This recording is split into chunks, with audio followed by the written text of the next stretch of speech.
Azalea, put it down.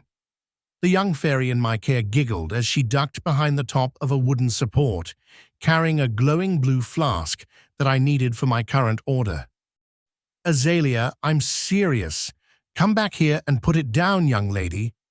She peeked her head out from her hiding spot, clutching the bottle in both hands. Her outfit wasn't dissimilar from mine, save for her choice of color. While my robes and hat were oceanic blue, hers were a mystical purple. Running out of patience, I pulled out my wand and flicked it in her direction, casting a summoning spell. Immediately, she was magically tugged from her spot and whisked into my hands, bottle and all. I took the flask from her hand. I know you like to cause mischief, but I can't have you playing with such rare enchanted resources as this. I held up the glass vessel, checking it for damage. Thank the stars and the Arcanus, our patron of magic it wasn't. Even a drop of starlit river water was worth more than diamonds, and far more dangerous in careless hands. Azalea just giggled, like the child she was, as she buried her face in my chest, clutching my robe. She loved to cause trouble, but I couldn't decide if it was because she was a fairy or because she was so young. Probably both.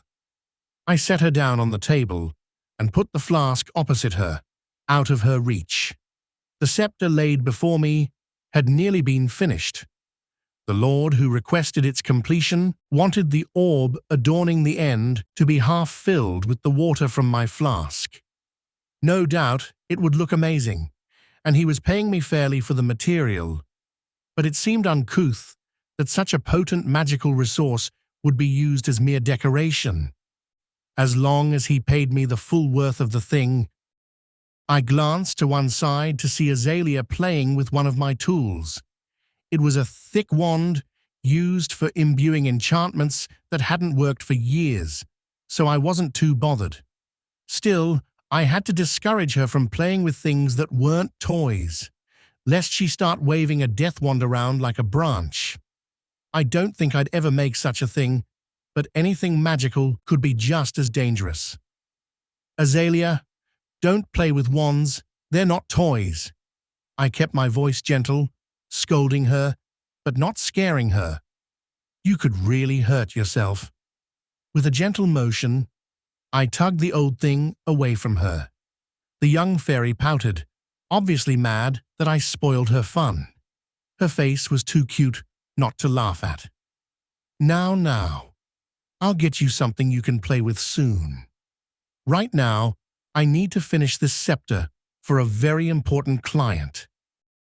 Azalea fluttered her wings and hovered upward to perch on my head, crushing the tall point of my hat.